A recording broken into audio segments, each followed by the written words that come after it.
So para ka lang talagang nasa mall, pati yung karne. Napaka-neat and clean.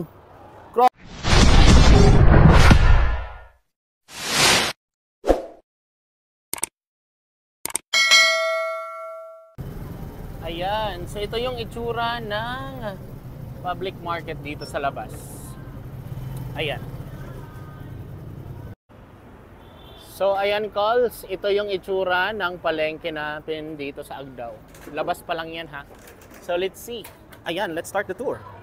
So yung floor pa lang, mga calls, ang kintab na. So wala kang makikitang marumi dyan. Tingnan mo naman. Ayan.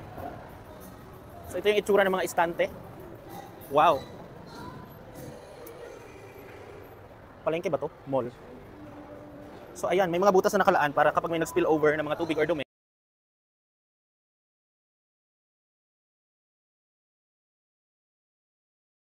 Merong wakalator.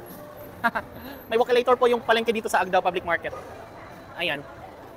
Tingnan nyo naman itong palengke namin, mga calls. So pwede pa lang umakyat dito gamit ang wakalator. Ang social naman. Ayan. So napakaganda ng palengke natin. Hindi pa nga ito tapos eh. Actually, hindi pa siya buo.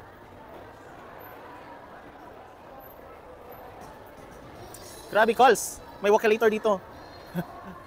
So pwedeng pumunta dito kahit mga medyo may edad na, napapagod na maglakad. So pwede kayo dito. May wakalator na palengke. Ayan. So meron pa mga estante dito sa taas. This is intended naman para sa mga gulay. At saka iba pang pangangailangan natin sa pagluluto. Para sa pagkain. So, ayan. Ayan. So, ito yung ating palengke. Ayan. Experience our palengke here in Davao City. Ayan, may mga gulay. So, meron pang mga bakanting pwesto dito, calls. Ongoing pa yung construction ng 3rd floor. So far, hanggang 2nd floor pa lamang po tayo. Ayan. Let's see kung meron mang view sa baba. Kung pwede ba nating tingnan yung mga estante sa baba from here sa 2nd floor. So ayan, mga calls, ha. Ay, may elevator pa pala. Hindi ko lang nagamit. Meron pa palang elevator. Ang social naman ng palengking ito. Ayan. So tingnan nyo naman, calls. Ito po yung palengke natin dito. Wow. Oo. So ang ganda ng palengke namin dito sa Agdao Public Market, mga calls. Ayun. Tingnan mo naman. 'Di ba? Very organized, very neat and clean. Ayan. So ayan ang ating palengke dito sa Agdao Public Market. So ikutin natin siya hanggang sa mag-wakalator ako doon sa pababa. Pababa na naman ang wakalator yung gawin natin. Tsaka ang gandang tingnan kapag pababa ka ng wakalator, ang gandang entrance. Yung makikita mo agad yung mga karne. Diba?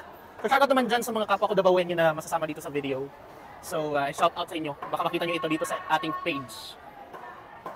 So live na live, mga calls. Wala silang panahon para maglinis. Hindi nila alam na pupunta ako dito. So ayan. So kanya-kanya silang paglilinis ng kanilang mga areas. Nagmamap sila. Ayan, live na nagmamap si ate. Because they are required to clean their area. Naku, pati yung karne. Napaka-neat and clean. Grabe dito sa Agdao Public Market, no? Very organized. Ayan. Pati mga display calls. Organized na organized. Ayan. So welcome. So ayan. So gamitin na naman natin yung wakalator pababa. Ayan, pababa na tayo dito sa ating wakalator. So ayan, hanggang 3rd floor pa yan, mga calls, hindi pa tapos yung construction. So hanggang 1st and 2nd floor pa lang po muna yung functioning dito sa Agdao Public Market. So mas na-maximize yung space, mas malaki na siya, mas madaming stante yung andito ngayon sa market. Ayan, so may pa-wakalator tayo dito, mga calls, ha. Napaka-cinematic naman. Cinematic experience, a wakalator in Agdao Public Market. Tapos ayan, paglabas mo, kitang-kita mo na agad yung palengke. Ayun, o diba? So para ka lang talagang nasa mall. Amazing. Ang linis. Calls, kung posible ito sa Davao City, ibig sabihin posible po ito sa lahat ng mga palengke natin sa Pilipinas. Hindi ko naman sinasabi na lahat ng palengke sa Davao ay ganito. What I'm trying to say is that it's actually possible na magkaroon ng public market na ganito kaganda at kalinis, no? So baka soon enough, halos lahat ng mga public market dito sa Davao is ma-develop ng ganito. Di ba? Ang ganda kaya. Ayan, pati mga isda. Napakalinis tingnan. Very organized. Ganda. I'm impressed.